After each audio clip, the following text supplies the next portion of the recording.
الشيطان الرجيم. بسم الله الرحمن الرحيم. وآية لهم أنا حملنا ذريتهم في الفلك المشحون وخلقنا لهم من مثله ما يركبون وإن نشأ نغرقهم فلا صريخ لهم ولا هم ينقذون إلا رحمة منا ومتاعا إلى حين.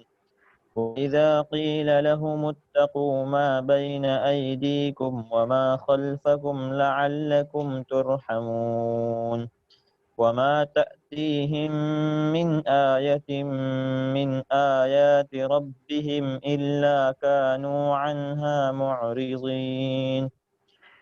وإذا قيل لهم أنفقوا مما رزقكم الله قال الذين كفروا للذين آمنوا أنطعم من لو يشاء الله أطعمه إن أنتم إلا في ضلال مبين. ويقولون متى هذا الوعد إن كنتم صادقين ما ينظرون إلا صيحة واحدة تأخذهم وهم يخصمون فلا يستطيعون توصية ولا إلى أهلهم يرجعون. ونفخ في الصور فإذا هم من الأجداث إلى ربهم ينسلون قالوا يا ويلنا من بعثنا من مرقدنا هذا ما وعد الرحمن وصدق المرسلون إن كانت إلا صيحة واحدة فإذا هم جميع لدينا محضرون فاليوم لا تظلم نفس شيئا ولا تجزون إلا ما كنتم تعملون إن أصحاب الجنة اليوم في شغل فاكهون هم وأزواجهم في ظلال على الأرائك متكئون لهم فيها فاكهة ولهم ما يدعون سلام قولا من رب رحيم. صدق الله العظيم. جزاكم الله خيرا. الله يبارك فيكم. أعوذ بالله من الشيطان الرجيم. بسم الله الرحمن الرحيم. وآية لهم أنا حملنا ذريتهم في الفلك المشحون وخلقنا لهم من مثله ما يركبون وإن نشأ نغرقهم فلا صريخ لهم ولا هم ينقذون إلا رحمة منا ومتاعا إلى حين. بسم الله الرحمن الرحيم وصلى الله على النبي الكريم. اللهم علمنا ما ينفعنا وانفعنا بما علمتنا وارزقنا خيرا منه وقنا عذاب النار.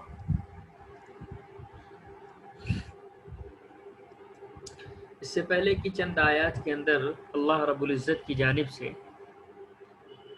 کفار کو مخاطب کرتے ہوئے کچھ نشانیوں کی طرف اشارہ کروایا جا رہا تھا اور ان سے یہ مطالبہ تھا کہ وہ ان نشانیوں پر غور کرے. وآیۃ لہم الارض المیتۃ احییناها فاخرجنا منها حبا فمنه یأکلون وآیۃ لہم اللیل نسلخ منه النہار فاذا هم مظلمون. آسمان کی زمین کی کچھ نشانیاں بیان کی گئی. یہاں پر ایک اور عظیم نشانی اللہ رب العزت کی جانب سے ان کے سامنے بیان کی جا رہی ہے اور وہ یہ ہے کہ اللہ رب العزت نے جو ترجمہ ہے وہ تو یہ ہے کہ ان کے لیے ایک عظیم الشان اور بڑی نشانی یہ ہے کہ اللہ رب العزت نے ان کو بھری ہوئی کشتی پر سوار کیا. بہت سارے لوگوں نے اس سے حضرت نوح علیہ السلام کے زمانے میں جو عظیم الشان طوفان آیا تھا اور جس میں جو ہے وہ تقریباً تمام لوگ تباہ ہو چکے تھے سوائے ان کے جو کشتی پر اس وقت سوار تھے، اس کی طرف اشارہ ہے کہ تمہارے جد امجد یا تمہارے آباء و اجداد کو اللہ رب العزت نے اس کشتی پر سوار کر کے تمہیں محفوظ کر دیا اور اللہ رب العزت نے ہی تمہیں سوار کروایا، لہذا تم محفوظ ہو ورنہ تو یہ ہوتا ہے کہ جیسے اور لوگ جو ہے دریا برد ہوئے ڈوب گئے ویسے تم بھی غرقیاب ہو جاتے. ظاہر ہے کہ جب آباء و اجداد پر کوئی احسان ہو تو وہ احسان جو ہے نسلاً بعد نسلین وہ بعد کے لوگوں کو بھی شامل ہوتا ہے. لہذا تمہیں چاہیے تھا کہ تم اس پر شکر گزاری کرتے اور اللہ کی نعمتوں کی قدردانی کرتے. اور پھر فرمایا کہ یہی نہیں کہ اللہ رب العزت نے صرف حضرت نوح کو کشتی بنانے کا سلیقہ سکھایا ہو، بلکہ یہ بھی ہے کہ اللہ رب العزت نے ان کے بعد تمہیں بھی کشتی بنانے کا سلیقہ سکھایا. تم بھی جو ہے اتنی بڑی بڑی طوفانی موجوں کے درمیان بڑے بڑے جہاز چلاتے ہو، کون ہے جو ان کو روکے ہوئے؟ اگر اللہ رب العزت چاہے تو انہیں جو ہے وہ چشم زدن میں دریا برد کر دے، سمندر کی سطح میں ڈال دے، پھر نہ تو کوئی چیخنے چلانے والا باقی رہے، نہ کوئی فریاد رسی کرنے والا وہاں پہنچے، کوئی نہ ہو. ایک ترجمہ اس کا یہ کیا گیا ہے. ایک مفہوم یہ ہے کہ اللہ نے تمہیں کشتی بنانے کی بھی صلاحیت سے نوازا، اور اس کے علاوہ اور بھی بہت ساری ایسی سواریاں جن پر تم شب و روز سوار ہو کر کے اپنی مسافتیں طے کرتے ہو، یہ سب اللہ ہی نے تمہیں دی ہیں. یعنی زمین پر چلنے والی چھوٹی سی سائیکل سے لے کر کے فضاؤں میں فضائے بسیط کے اندر پرواز کرنے والے ہوائی جہاز تک اتنے بڑے بڑے تم نے سواری کے اسباب تیار کیے. یہ ظاہر ہے کہ اللہ رب العزت نے ہی تمہیں صلاحیت دی، اور اللہ ہی کے نظام اور اللہ ہی کے قانون کے تحت یہ ساری چیزیں کام کر رہی ہیں. ہوائی جہاز ہوا میں اڑ رہا ہے، ٹھیک ہے، تم نے جو ہے وہ کچھ کل پرزوں کو آپس میں جوڑ کر کے اس قابل بنا دیا کہ وہ ہوا میں پرواز کرے، لیکن ظاہر ہے کہ اگر اللہ نے ہوا کے اندر اس وزنی ترین جو ہے وہ سامان کو روکنے کی صلاحیت اللہ نے نہ رکھی ہوتی تو کیا تمہاری مجال تھی کہ تم ہوا میں جہاز کو اڑا لیتے؟ یہ قوت تو اللہ ہی نے رکھی ہے نا. پانی کے اندر اتنے بڑے بڑے جہاز جو تیرتے ہیں، اگر یہ قانون اللہ نے نہ بنایا ہوتا کہ اگر کوئی چیز پانی کے اندر ڈالی جائے تو اس کی اگر وسعت یا اس کی جو چوڑائی ہوتی ہے وہ پانی کا جتنا پانی جو وہاں سے ہٹتا ہے اس سے زیادہ ہوگی تو پانی پر جو وہ تیرتی رہے گی چیز، اور اگر اس سے کم ہوگی تو پانی کے اندر ڈوب جائے گی. یہ جتنے بھی تم نے جو ہے اصول مرتب کیے ہیں یا اصول تم نے مستنبط کی، تو اللہ ہی کے بنائے ہوئے ہیں نا. تم نے تو صرف اتنا کیا ہے کہ ان اصول سے معلومات حاصل کر کے تم نے بہت سارے فوائد اٹھائے. تو ذرا اس پر بھی اگر غور کرتے تم اللہ کی طرف جو وہ پہنچ سکتے تھے. دیکھو کیا کہہ رہے ہیں، وَآیَةٌ لَّهُمْ، اور ان کے لیے ایک عظیم الشان نشانی، ایک بڑی نشانی ان کے لیے یہ ہے، اَنَّا حَمَلْنَا ذُرِّيَّتَهُمْ فِي الْفُلْكِ الْمَشْحُونِ، کہ ہم نے ان کی ذریت کو بھری ہوئی کشتی کے اندر سوار کیا.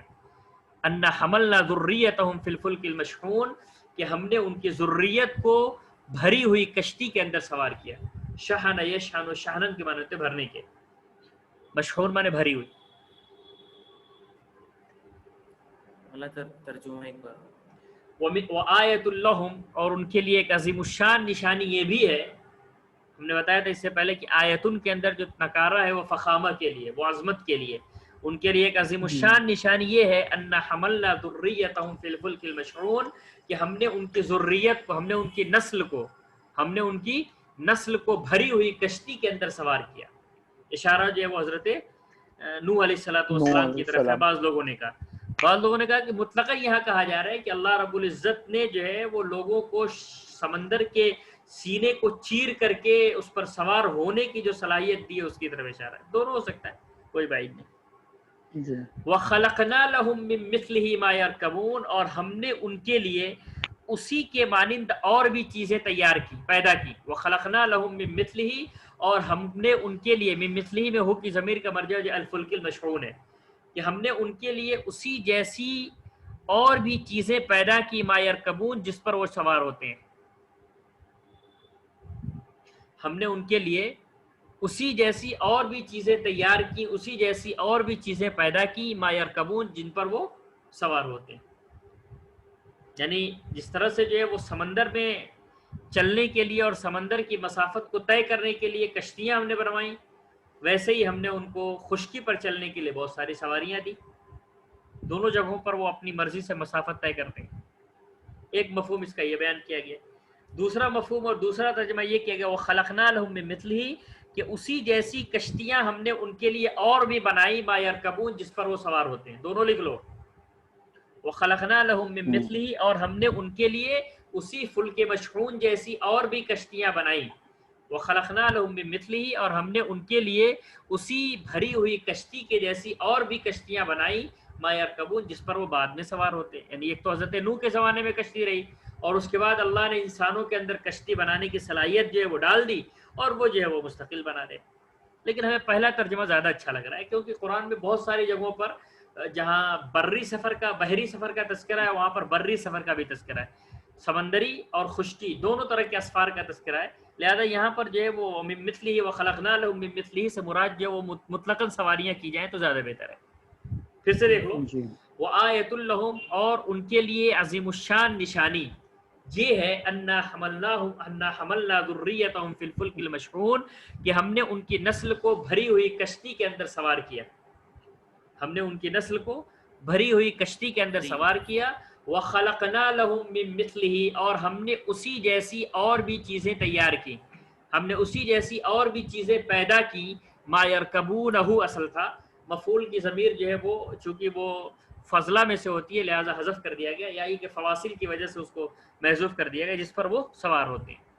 وخلقنا لهم من مثلہ اور ہم نے ان کے لیے اسی جیسی اور بھی چیزیں تیار کی ما یرکبون جس پر وہ سوار ہوتے ہیں اور دیگر سواریاں. وَإِن نَّشَأْ نُغْرِقْهُمْ فَلَا صَرِيخَ لَهُمْ وَلَا هُمْ يُنقَذُونَ کہ اگر ہم چاہیں تو انہیں غرق کر دیں. وَإِن نَّشَأْ کہ اگر ہم چاہ لیں نُغْرِقْهُمْ تو ہم انہیں غرق کر دیں ہم انہیں ڈبو دیں. فَلَا صَرِيخَ لَهُمْ تو نہ تو ان میں کوئی یا ان کا نہ تو کوئی چیخنے والا یا نہ ان کی کوئی فریاد رسی کرنے والا. دیکھو صرخ یصرخ و صراخن کے معنی ہوتے ہیں چیخ پکار کرنے کے. صریخ جو ہے یہ اس میں فاعل بھی ہو سکتا ہے اور اس میں مفعول بھی ہو سکتا ہے. اگر صریخ اس میں فاعل ہے تو مطلب یہ ہوگا کہ نہ تو ان کا کوئی چیخنے والا باقی رہے یعنی بالکل جو ہے ایسا ہم انہیں تباہ کر دیں کہ کسی کو چیخنے کی بھی مہلت نہ ملے. اور صریخ جو ہے یہ اس میں مفعول کے معنی میں بھی ہو سکتا ہے اور مراد یہ کہ فریاد رسی کرنے والا یعنی ان کی چیخ پر کوئی جس کو چیخ کر کے پکارا جائے. تو دونوں یہاں پر مفہوم ہو سکتے ہیں. فلا صریخ لہم تو نہ تو کوئی چیخنے والا باقی رہے اور نہ ہی کوئی فریاد رسی کرنے والا. نہ تو کوئی فریاد کرنے والا باقی رہے نہ کوئی فریاد رسی کرنے والا. یہ لکھ لو. ان نشاء نغرقہم اگر ہم چاہیں تو انہیں غرق کر دیں. فلا صریخ لہم تو نہ تو کوئی فریاد کرنے والا باقی رہے اور نہ کوئی فریاد رسی کرنے والا. نہ کوئی فریاد کرنے والا باقی رہے نہ کوئی فریاد رسی کرنے والا. ولا هم ينقذون اور نہ ہی انہیں بچایا جا سکے. ولا هم ينقذون اور نہ ہی وہ بچایا جا سکے. اور نہ ہی اور انقذ ينقذ مانے بچانے کے. ولا هم ينقذون اور نہ ہی انہیں بچایا جا سکے. سب کے سب ڈوب جائیں. الا رحمتا منا یہ صرف اور صرف ہماری طرف سے رحمت ہے. الا رحمتا منا یہ صرف اور صرف ہماری طرف سے رحمت ہے. ومتاعا الی حین اور ایک وقت متعین تک کے لیے لطف اندوز کرنا ہے بہرور کرنا ہے. یعنی ہم نے جو ان کو بچایا ہے تو ظاہر ہے کہ یہ صرف ہماری رحمت ہے اور ان کو بچانا یہ ہمیشہ ہمیش کے لیے تو ہو نہیں سکتا. ایک متعین مدت کے لیے بعد میں تو بہرحال ان کو مرنا ہی مرنا ہے کہ نہیں بھائی. کوئی آدمی کسی بھی مصیبت سے کسی بھی ابتلا و آزمائش سے بچ جائے تو کب تک بچے گا؟ اسی وقت تک بچے گا جب تک اللہ نے اس کو مہلت دے رکھی ہے. تو اسی لیے فرمایا الا رحمتا منا یہ سب کا سب صرف اور صرف یہ ہماری جانب سے رحمت ہے. ومتاعا الی حین اور ایک متعینہ مدت تک کے لیے لطف اندوز کرنا ہے یا بہرہ مند کرنا ہے. متاع کے معنی بہرہ مند کرنا. یہ جو بھری ہوئی کشتی اس سے کیا مراد ہے؟ مولانا بھری ہوئی کشتی کشتی دیکھتے ہو کتنی وزنی ہوتی ہے. کوئی کھوکھلی تھوڑی نہ ہوتی ہے. اس میں بہت چیز بھری ہوئی کا مطلب یہ نہیں کہ اس کے اندر کچھ بھرا ہوا ہے بلکہ وہ خود جو ہے اپنی جسامت کے اعتبار سے بالکل بھری ہوئی ہوتی ہے. ایک دم کھوکھلی نہیں ہوتی. بھاری کے معنی میں. ہاں دوسری بات یہ بھی ہے کہ جب اس پہ تم سوار ہوتے ہو تو اس کے بعد وہ بھری جاتی ہے. المشحون جو یہ اعتبار ما یکون بھی ہے. سمجھو دوسرا مفہوم یہ ہے کہ المشحون جو یہ اعتبار ما یکون ہے کہ جب کشتی پر سوار ہو جاتے ہو تو کیا ہو جاتی ہے؟ بالکل بھری ہوئی ہو جاتی ہے، لدی ہوئی ہو جاتی ہے، اس کے باوجود بھی وہ چل رہی ہوتی ہے، تیر رہی ہوتی ہے. تو دونوں اس کے مفہوم ہیں. جی جی. وَإِذَا قِيلَ لَهُمُ اتَّقَوْا، اب ان کی خردماغی کو بیان کیا جا رہا ہے. کیسے وہ خردماغ ہیں؟ جب انہوں نے جو ہے وہ اللہ کی ہدایت کا انکار کیا تو اب ان کی جو فطری صلاحیتیں ہوتی ہیں وہ سب کی سب مسخ ہو گئی ہیں. وہ جو یعنی تقاضۂ انسانیت، بتقاضۂ انسانیت جس کو انسان کرتا ہے، وہ تمام چیزیں بھی ان کے ہاتھوں سے نکلنے لگی ہیں. فرمایا وَإِذَا قِيلَ لَهُمُ اتَّقَوْا مَا بَيْنَ أَيْدِيكُمْ وَمَا خَلْفَكُمْ، اور جب ان سے کہا جاتا ہے، جب ان سے کہا جائے، وَإِذَا قِيلَ لَهُمْ کہ جب ان سے کہا جاتا ہے اتَّقَوْا مَا بَيْنَ أَيْدِيكُمْ کہ ڈرو جو کچھ تمہارے سامنے ہے، وَمَا خَلْفَكُمْ اور جو کچھ تمہارے پیچھے اس سے. اتقوا ما بین ایدیکم وما خلفکم کی جو کچھ تمہارے سامنے اور جو کچھ تمہارے پیچھے اس سے ڈرو، اپنے آگے اور اپنے پیچھے سے تم ڈرو. لعلکم ترحمون، تو ہو سکتا ہے کہ تمہارے اوپر رحم کیا جائے، ہو سکتا ہے کہ تمہارے اوپر رحم کیا جائے. اب تھوڑا سا مفسرین کا اس میں اختلاف ہو گیا کہ ما بین ایدیکم وما خلفکم سے کیا مراد ہے. تو بعض لوگوں نے کہا ہے کہ ما بین ایدیکم سے مراد جو آئندہ آنے والا عذاب ہے وہ، اور خلفکم سے مراد جو ہے جو تم نے کوتاہیاں اور برے اعمال کیے وہ. ما بین ایدیکم سے مراد جو آنے والا عذاب ہے اس سے ڈرنے کی بات کی جا رہی ہے، اور خلفکم سے مراد جو ہے جو تم نے ماضی میں بہت ساری کوتاہیاں اور بہت سارے گناہ کیے وہ مراد ہے. بعض لوگوں نے کہا کہ ما بین ایدیکم وما خلفکم سے وہ قومیں مراد ہے جو پہلے تباہ ہو چکی ہیں اور جو آئندہ تباہ ہونے والی ہیں. جو قومیں جو ہیں پہلے تباہ ہو چکی ہیں اور جو بعد میں تباہ ہونے والی ہیں وہ.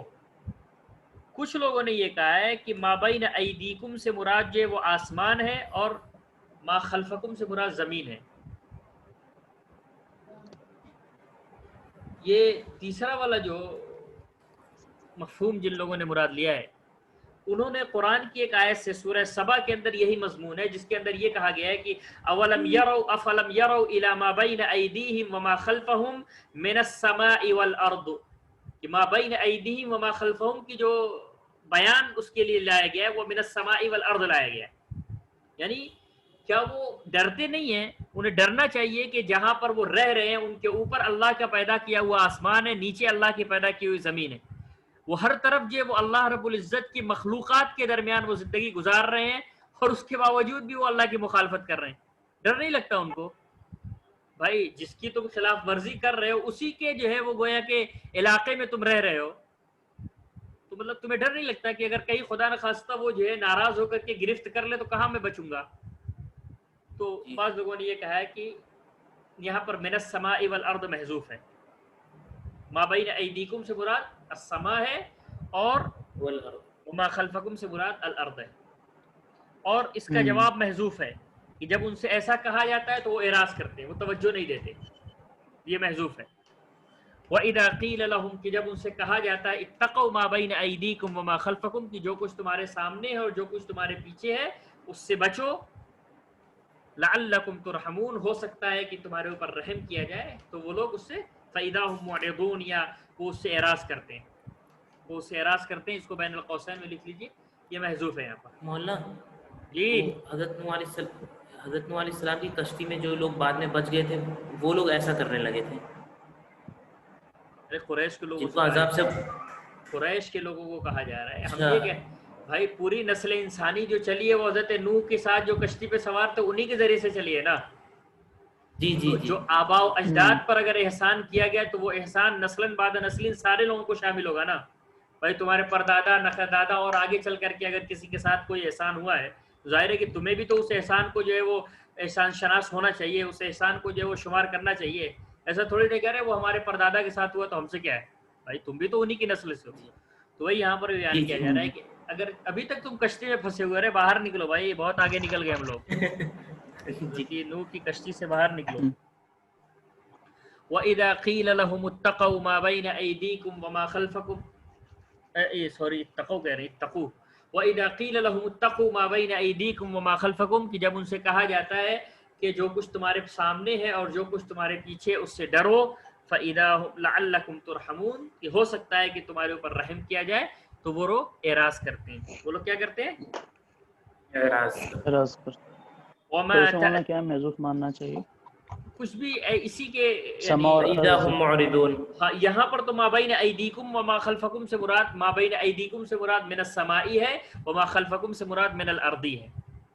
اصل عبارت ہے کہ یہ وَإِذَا صحیح ہے قِيلَ نا؟ لَهُ اتَّقُوا، تینوں آ رہا ہے، تینوں میں سے اصل میں اس کی تائید جو ہے وہ بعض قرآنی آیات کے ذریعے سے ہوتی ہے. جیسے بھی ہم نے کہا سورہ سبا کے اندر اولم یروا الی ما بین ایدیہم وما خلفہم من السماء والارض، تو چونکہ اس کی تائید ہو رہی ہے اور القرآن یفسر بعضہ بعضا کے تحت جو ہے یہ والی آیت زیادہ بہتر لگ رہی ہے، یہ والا مفہوم، یہ والی تشریح. وما تأتیہم من آیۃ من آیات ربہم، کہ ان کے پاس ان کے پروردگار کی نشانیوں میں سے جو بھی نشانی آتی ہے. لفظی ترجمہ یہ کہ ان کے پاس ان کے پروردگار کی نشانیوں میں سے کوئی نشانی نہیں آتی الا كانوا عنها معرضین، مگر یہ کہ وہ اس سے اعراض کرتے ہیں، مگر یہ کہ وہ اس سے اعراض کرتے ہیں. کوئی بھی نشانی ان کے پاس آتی ہے تو اس سے کیا کرتے ہیں؟ اعراض کرتے ہیں. وما تأتیہم من آیۃ من آیات ربہم، کہ ان کے پاس ان کے پروردگار کی نشانیوں میں سے جو بھی نشانی آتی ہے الا كانوا عنها معرضین، تو وہ اس سے اعراض کرتے ہیں، اس سے روگردانی کرتے ہیں، اس سے وہ روح گردانی کرتے ہیں. اب ایک اور مثال دی جا رہی ہے ان کی، وہی مطلب ذہنیت کی مثال دی جا رہی ہے، کیسے سوچتے ہیں، ان کا عجیب فلسفہ جاہلیت ہے. وَإِذَا قِيلَ لَهُمْ أَنفِقُوا مِمَّا رَزَقَكُمُ اللَّهُ، کہ جب ان سے کہا جاتا ہے کہ جو اللہ نے تمہیں رزق عطا فرمایا اس میں سے خرچ کرو. انفقوا مما رزقکم اللہ، کہ خرچ کرو اس میں سے جو اللہ نے تمہیں رزق عطا فرمایا ہے. وَإِذَا قِيلَ لَهُمْ، کہ جب ان سے کہا جاتا ہے انفقوا مما رزقکم اللہ، کہ جو اللہ نے تمہیں رزق عطا فرمایا ہے اس میں سے خرچ کرو. قال الذين كفروا للذين آمنوا، تو وہ لوگ جنہوں نے کفر کیا وہ ان لوگوں سے جو ایمان لے کر کے آئے کہتے ہیں. قال الذين كفروا للذين آمنوا، کہ جنہوں نے کفر کیا وہ ایمان والوں سے کہتے ہیں. عجیب، دیکھو مطلب کیسی باتیں کرتے ہیں. یعنی مطلب اس کا ترجمہ ایسا کر سکتے ہیں کافر لوگ ایمان والوں سے کہتے ہیں ایسے. کفر کرنے والے ایسے کرو نا، کفر کرنے والے ایمان والوں سے کہتے ہیں. وَإِذَا قِيلَ لَهُمْ أَنفِقُوا مِمَّا رَزَقَكُمُ اللَّهُ، کہ جب ان سے کہا جاتا ہے کہ جو اللہ نے تمہیں رزق دیا ہے اس میں سے خرچ کرو. قَالَ الَّذِينَ كَفَرُوا لِلَّذِينَ آمَنُوا، تو جنہوں نے کفر کیا وہ ایمان والوں سے کہتے ہیں أَنُطْعِمُ مَن لَّوْ يَشَاءُ اللَّهُ أَطْعَمَهُ، کیا ہم اسے کھلائیں جس کو اگر اللہ رب العزت چاہتا تو کھلاتا، خود ہی کھلاتا. یعنی مطلب یہ کہ جب ان سے یہ کہا جاتا ہے کہ فقراء اور مساکین پر خرچ کرو تو کہتے واہ واہ یہ کوئی بات ہوئی. بھائی اللہ بھی خود ہی انہیں نہیں کھلانا چاہتا، انہیں نہیں ان پر خرچ کروانا چاہتا، جبھی تو اللہ نے انہیں مالدار نہیں بنایا، تو ہم کیوں دیں؟ جب اللہ نے انہیں نہیں کھلایا تو ہم کیوں کھلائیں؟ عجیب فلسفہ ہے بھائی، عجیب ذہنیت ہے. قرآن نے کہا کہ بھائی اب ایسے لوگوں کو کیا جواب دیا جائے، ان کو جواب دینے کی ضرورت بھی محسوس نہیں کی، بس نکل گیا. کہا کہ انطعم من لو یشاء اللہ اطعمہ، کہ کیا ہم ان لوگوں کو کھلائیں جن کو اگر اللہ رب العزت چاہتا تو خود ہی کھلاتا. انطعم من لو یشاء اللہ اطعمہ، کہ کیا ہم ان لوگوں کو کھلائیں، من لو یشاء اللہ، کہ اگر اللہ رب العزت چاہتا لاطعمہ تو انہیں کھلاتا، خود ہی کھلاتا. کیا ہم ان لوگوں کو کھلائیں جن کو اگر اللہ رب العزت چاہتا تو خود ہی کھلاتا. ان انتم الا فی ضلال مبین، تم کھلی ہوئی گمراہی کے اندر پڑے ہوئے ہو، کیسی بات کرتے ہو تم. یعنی جو لوگ کہتے ہیں کہ ان کو کھلاؤ تو ان سے کہتے ہیں ان انتم الا فی ضلال مبین، کہ تم لوگ کھلی ہوئی گمراہی میں پڑے ہوئے.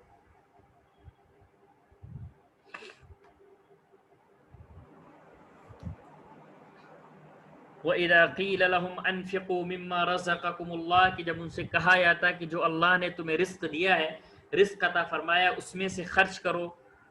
قَالَ الَّذِينَ كَفَرُوا لِلَّذِينَ آمَنُوا، تو جن لوگوں نے کفر کیا وہ ایمان والوں سے کہتے ہیں انطعم، کیا ہم ان لوگوں کو کھلائیں من لو یشاء اللہ اطعمہ، کہ جن کو اگر اللہ رب العزت چاہتا تو خود ہی کھلاتا. ان انتم الا فی ضلال مبین، تم تو کھلی ہوئی گمراہی کے اندر پڑے ہو. کہاں کی بات کر رہے ہو؟ جب اللہ بھی نے نہیں کھلایا تو تم کیوں کھلانے کے چکر میں پڑے ہو؟ کیسی باتیں کرتے ہیں. اللہ کی ہوئی باتیں کرتے ہیں. بالکل. ان انتم الا فی ضلال مبین، کھلی ہوئی گمراہی کے اندر پڑے ہوئے.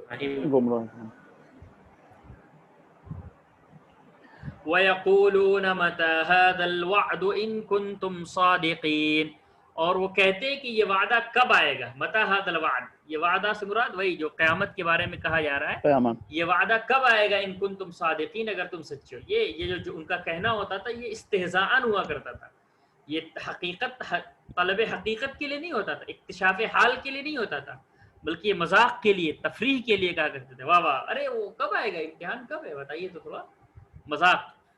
وَيَقُولُونَ، اور وہ کہتے ہیں متی ھذا الوعد، کہ یہ وعدہ کب آئے گا، اس وعدے کا وقت کیا ہے، ان کنتم صادقین، اگر تم سچے ہو.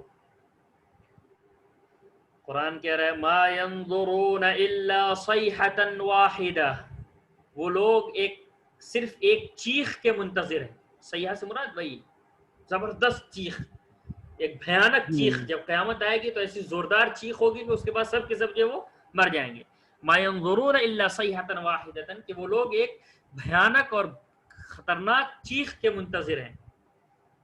تأخذہم، جو انہیں آ پکڑے گی، وہم یخصمون، اس حال میں کہ وہ آپس میں لڑ جھگڑ رہے ہوں گے، آپس میں وہ لڑ جھگڑ رہے. اصل میں یخصمون جو یختصمون تھا، یخصمون یہ باب تفعول سے ہے، یختصمون تھا آپ نے پڑھا ہوگا کہ باب تفعول کی تا کو کبھی کبھی جو ہے اس کے عین کلمے سے بدل دیا جاتا ہے. تو تا کو عین کلمے سے بدل کر کے سات بنا دیا گیا، سات کا سات میں ادغام کر دیا گیا، اور خا پر چونکہ جو ہے وہ پہلے سے وہ تھا کیا بولتے اس کو، سکون تھا، تو سکون کو سکون کے ساتھ ملانا یہ دشوار تھا، لہذا خا کو جو ہے وہ کسرہ دے دیا گیا، یخصمون ہو گیا. بات سمجھ میں آئی؟ جی مولانا بول. انہوں نے یہ جو قیامت کے بارے میں بولا نا، استہزان ایسا بولا کہ اگر تم سچے ہو تو یہ وعدہ کب ہوگا پوچھا، تو یہ جواب ایسا کیوں دیا گیا کہ قیامت کے وقت کا؟ کیونکہ مولانا اس وقت تو کوئی اور قوم ہوگی نا.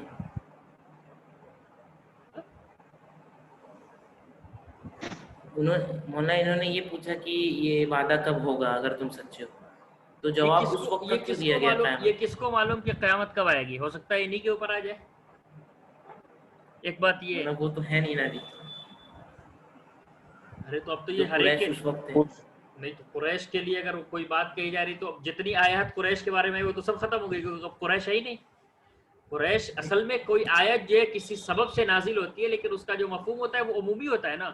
ہر زمانے میں جو لوگ جی یہ ایسا کر رہے ہیں وہ لوگ، العبرۃ بعموم اللفظ لا بخصوص السبب، یہ ایک اصول ہے، ہمیشہ اس کو ذہن میں رکھو کہ سبب کا جو ہے وہ اعتبار نہیں ہوتا ہے بلکہ لفظ کا اعتبار ہوتا ہے. دوسری بات یہ کہ مطلب جس زمانے میں بھی جو لوگ قیامت کے منکر ہیں ان کے لیے کہا جا رہا ہے کہ جو قیامت آئے گی تو ان کانت الا صیحۃ واحدۃ ما ينظرون الا صیحۃ واحدۃ، کہ وہ لوگ صرف اور صرف ایک بھیانک چیخ کے منتظر ہیں. تأخذہم، جو انہیں آ پکڑے گی، وہم یخصمون، اس حال میں کہ وہ کیا کر رہے ہوں گے، آپس میں لڑ جھگڑ رہے. یعنی مطلب یہ ہے کہ قیامت لانے کے لیے اللہ میاں کو کوئی بہت بڑی پلاننگ نہیں کرنی پڑے گی کہ کئی سال پہلے سے جو اس کے لیے انتظام ہو رہا ہے اور اس کے لیے ساری تیاریاں ہو رہی ہیں. نا، سارے لوگ اپنی بالکل معمول کی اور نارمل زندگی گزار رہے ہوں گے، کسی کو پتہ بھی نہیں ہوگا، دور دور تک کسی کو خبر بھی نہیں ہوگی کہ قیامت آئے گی اور اچانک آ جائے گی. روایات کے اندر آتا ہے کہ لوگ جو بالکل نارمل حالات میں اپنے گھر سے باہر نکل کر کے اپنی تجارت میں مشغول ہوں گے، کوئی بازار میں ہوگا، سب لوگ اپنی نارمل سی زندگی گزار رہے ہوں گے کہ اچانک جو سور پھونکا جائے گا اور سب کے سب جو وہ بے ہوش ہو کر کے مر جائیں گے. قیامت کا وقوع یہ بیان کیا جا رہا ہے. مطلب اس کے لیے تم یہ بس سمجھو کہ پہلے اس کی تمہید ہوگی، پھر بعد میں اس کی حقیقت آئے گی، کچھ نہیں، اچانک آئے گی. تو وہی فرمایا کہ ما ينظرون الا صیحۃ واحدۃ، کہ وہ لوگ ایک بھیانک چیخ کے منتظر ہیں. تأخذہم، جو انہیں آ دبوچے گی، جو انہیں آ پکڑے گی، وہم یخصمون، اس حال میں کہ وہ ایک دوسرے سے لڑ جھگڑ رہے ہوں گے. فلا يستطيعون توصیۃ، تو وہ لوگ وصیت بھی نہیں کر سکیں گے. فلا يستطيعون توصیۃ، اتنی بھی مہلت نہیں ملے گی کہ وہ کسی کو وصیت کر سکیں. ولا الى اہلہم یرجعون، اور نہیں اپنے اہل خانہ کی طرف وہ لوٹ پائیں گے، جو جہاں ہوگا وہیں مر جائے گا. فلا يستطيعون توصیۃ، تو نہ انہیں وصیت کرنے کا موقع ملے گا، نہ وہ وصیت کر سکیں گے. ولا الى اہلہم یرجعون، اور نہیں اپنے اہل خانہ کی طرف وہ لوٹ سکیں گے.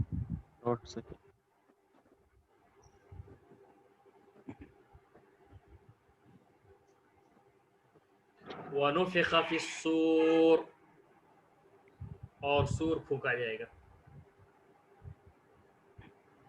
وَنُفِخَ فِي الصُّورِ، اور سور پھونکا جائے گا. فَإِذَا هُم مِّنَ الْأَجْدَاثِ إِلَىٰ رَبِّهِمْ يَنْسِلُونَ، تو اچانک وہ اپنی قبروں سے نکل کر اپنے پروردگار کی طرف دوڑ پڑیں گے. جدث کی جمع اجداث کے معنی ہوتے ہیں قبر کے. فَإِذَا هُم مِّنَ الْأَجْدَاثِ إِلَىٰ رَبِّهِمْ يَنْسِلُونَ، تو اچانک وہ اپنی قبروں سے نکل کر اپنے پروردگار کی طرف دوڑ پڑیں گے. نسل ینسل، نسلن کے معنی ہوتے ہیں تیزی سے بھاگنا.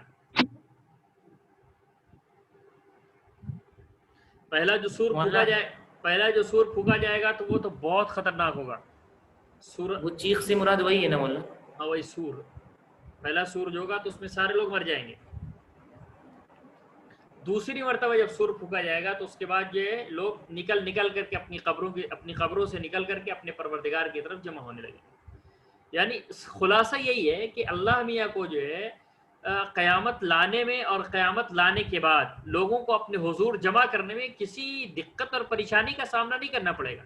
اس کے لیے کوئی بہت بڑا انتظام جو اس سے پہلے کہا گیا تھا ان کے بارے میں، وَمَا أَنزَلْنَا عَلَىٰ قَوْمِهِ مِن بَعْدِهِ مِن جُندٍ مِّنَ السَّمَاءِ وَمَا كُنَّا مُنزِلِينَ، کہ قوموں کی ہلاکت کے لیے جو اللہ رب العزت کی جو ہے سنت رہی ہے کہ کبھی اللہ کو جو آسمان سے کوئی اسپیشل لشکر نہیں بھیجنا پڑا کسی قوم کو تباہ کرنے کے لیے، بلکہ بس کبھی آسمان میں ایک خطرناک قسم کی چیخ سنائی دی، کبھی دریا پھٹا، کبھی آسمان سے جو ہے وہ شولوں کی بارش ہوئی، کبھی زمین کو اٹھا کر کے نیچے پٹخ دیا گیا.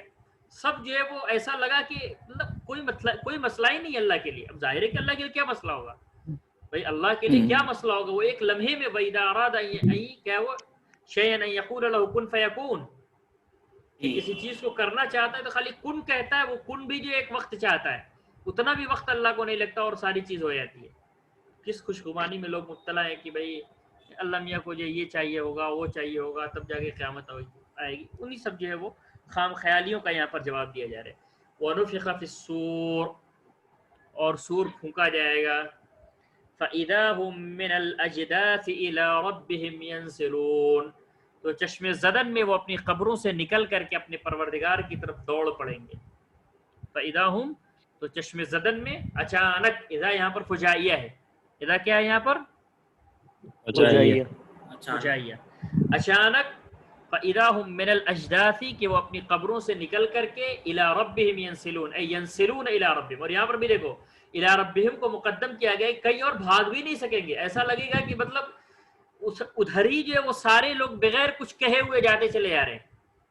اسی لیے یہاں پر جو ہے وہ إِلَىٰ رَبِّهِمْ کو مقدم کیا گیا. ورنہ يَنْسِلُونَ ایک تو یہ کہ فواصل کی رعایت میں ينسلون جیسے پیچھے جو ہے وہ یرکبون ہے اور یخصمون ہے، یرجعون ہے، اسی کی رعایت میں ینسلون ہے. لیکن دوسری وجہ یہ بھی ہے کہ الی ربہم، جو مطلب یہ ہے کہ وہ آج منع کر رہے ہیں کہ ارے اپنے پروردگار کے پاس کہاں کسی کو لوٹ کے جانا ہے. اور اس دن کیا ہوگا کہ ایک چیخ ماری جائے گی، ایک سور پھونکا جائے گا اور سب لوگ جو ہے از خود اپنے پروردگار کی طرف بھاگنے لگیں گے. جی یہ یخصمون والی حالت کیوں بیان کی گئی مولانا وہاں پر؟ یخصمون کی جو حالت یہ بیان کی گئی کہ مطلب یہ کہ بالکل نارمل حالات میں ہوں گے وہ، اس کو بیان کرنے کے بھائی آدمی لڑتا جھگڑتا اسی وقت ہے فری ہو. اگر کوئی مصیبت آنے والی ہو تو کیا آدمی پہلے اپنی آپس میں لڑے جھگڑے گا یا پہلے اس مصیبت کا سامنا کرے گا؟ وہ خالی ہندوستانی ایسا ہے، ہندوستانی تنہا ایسا ملک ہے کہ کوئی مصیبت آتی ہے تو اس کے باوجود بھی لوگ پہلے آپس میں لڑتے جھگڑتے ہیں، بعد میں اس مصیبت کا سامنا کرتے ہیں. اس کے علاوہ جو ہے وہ دنیا کے سارے لوگ ایسے ہی ہیں کہ جب بڑے سے بڑے اختلافات کو بھی لوگوں نے جو ہے اس مصیبت اور اس وبا کے سلسلے میں بالائے طاق رکھ دیا اور سب ایک ساتھ ایکجٹ ہو کر کے اس کا مقابلہ کرنے کے لیے تیار ہوئے. تنہا ایک ہندوستان جو ہے وہ اپنی تاریخ میں اور اپنی جو ہے وہ پوری دنیا کے جو ممالک میں تنہا اپنی ایک شان رکھتا ہے کہ ابھی بھی یہاں پر جو ہے وہ وہی قومیت اور ہندو مسلم اور فلاں جو وہ ابھی بھی چل رہا ہے. یہاں ہندوستان میں کورونا آنے کے بعد وہ بھی جو ہندو اور مسلمان بن گیا. یہ تو حال ہے. 12 وَنُفِخَ فِي الصُّورِ، تو سور کے اندر پھونکا جائے گا. فَإِذَا هُم مِّنَ الْأَجْدَاثِ إِلَىٰ رَبِّهِمْ يَنْسِلُونَ، تو اچانک وہ یا چشم زدن میں وہ اپنی قبروں سے نکل کر اپنے پروردگار کی طرف دوڑ پڑیں گے، رواں دواں ہو جائیں گے. اب اس کے بعد جب اٹھیں گے تو اس وقت ان کی بھاگنے کو فوراً بھاگنے لگیں گے. اب اس وقت ان کی کیفیت کیا ہوگی اس کی ترجمانی کی جائے. قالو، یا تو وہ زبان قال سے باقاعدہ کہیں گے یا کم از کم زبان حال سے کہیں گے. یا ویلنا، ہائے افسوس، یا ویلنا ہائے افسوس، ہائے افسوس، ہائے یاس، من بعثنا من مرقدنا، جس نے ہمیں ہماری قبروں سے اٹھا دیا. مرقد یہ اصل میں رقد یرقد رقودن سے مرقد مفعل کے وزن پر اس میں ظرف ہے. ظرف زمان بھی ہو سکتا ہے، ظرف مکان بھی. یہاں پر ظرف مکان مراد ہے.